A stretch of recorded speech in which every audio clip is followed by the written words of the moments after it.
greatest problem in this country is the way our school system assigns students to a school based on their zip code. One of the things that we discovered during the pandemic is, quite frankly, that parents who had the means resorted to creating pods and sending their kids to schools that had all of the elements that folks here are talking about.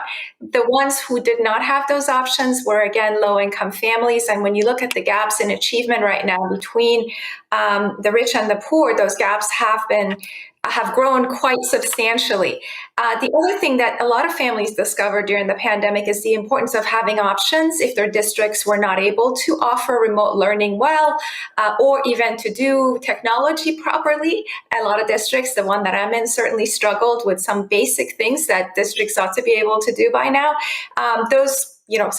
Families for the first time sought other options. And again, this is the point in time where we really need to go back and look at the numbers of how many parents moved to different schools. A lot of them ended up in charter schools. Enrollment rates in public charter schools rose in every state that had a charter school law.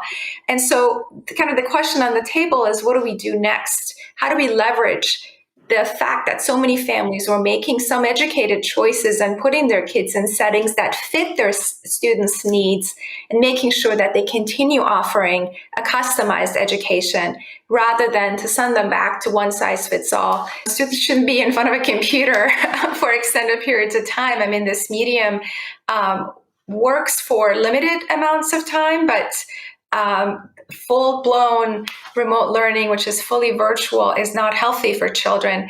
And making sure that they have opportunities to do other things with other kids. My moonshot is to make sure that every child has access to a great public school in this country, regardless of their socioeconomic background, making sure that children, especially low-income families, have access to schools outside of their zip codes and the ability to create great public schools where those families live through charter schools.